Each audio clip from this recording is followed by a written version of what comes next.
7 tantangan pendidikan Indonesia menuju Indonesia Emas 2030.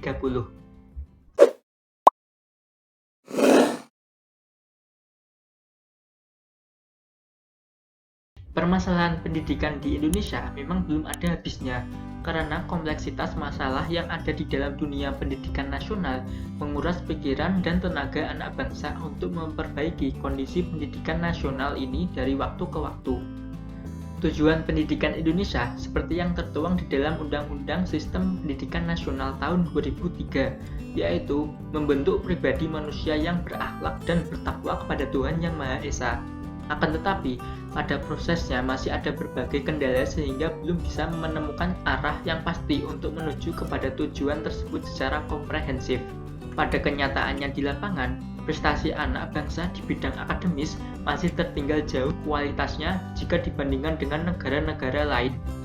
Bahkan, untuk di wilayah Asia Tenggara, kedudukan kualitas pendidikan nasional bangsa kita masih tertinggal jauh dengan kualitas pendidikan di negara Malaysia dan Singapura.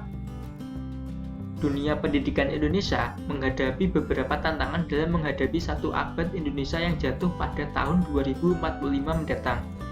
Beberapa tantangan ini adalah: pertama, yaitu Indonesia sedang menghadapi bonus demografi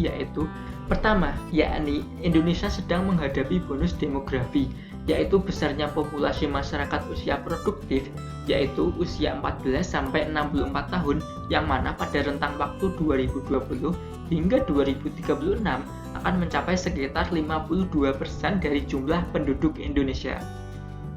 Kedua, yaitu selain bonus demografi, Indonesia mengalami masalah stunting atau kekerdilan, yaitu kondisi gizi buruk yang dialami bayi usia di bawah 5 tahun. Apabila stunting ini tidak diatasi, bayi akan tumbuh tidak optimal. Saat ini, Indonesia berada di urutan 64 dari 65 negara yang mengalami stunting.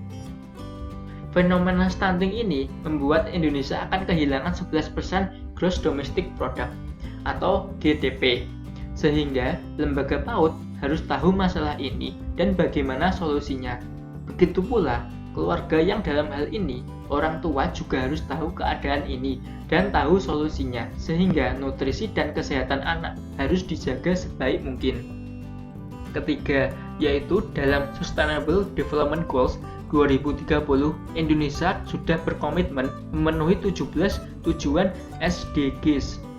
Antara lain, tidak ada lagi anak yang tidak ikut PAUD berkualitas, yang mana setiap tahun akan dimonitor dan diminta laporannya oleh PBB. Keempat, yaitu sistem pendidikan dasar dan menengah Indonesia belum sempurna, yang mana salah satu indikatornya yaitu adanya anak putus sekolah di jenjang sekolah dasar sampai menengah. Menurut data Kemendikbud, sebanyak 1,2 juta siswa yang belum selesai pendidikan dasar memilih ke pasar untuk bekerja tanpa keterampilan. Kelima, yaitu masalah pengangguran terbuka sehingga diperlukan pembentukan gerakan nasional atas pengangguran. Keenam, yaitu kemajuan sains dan teknologi, khususnya teknologi informasi, yang mana kemajuan teknologi informasi saat ini mempengaruhi seluruh aspek kehidupan manusia. Salah satunya akan banyak jenis pekerjaan hilang digantikan robot, namun akan juga muncul pekerjaan baru jenis hybrid yang belum ada aturannya seperti layanan transportasi online, toko online, dan sebagainya. 7. Yaitu terbitnya berbagai aturan antara lain Undang-Undang Nomor 23 Tahun 2014 tentang pemerintahan daerah, yang mana salah satu konsekuensinya PAUD dan pendidikan dasar jadi kewenangan daerah.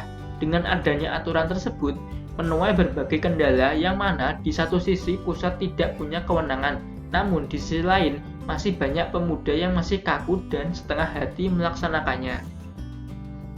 Demikian informasi 7 tantangan pendidikan Indonesia menuju Indonesia Emas 2030.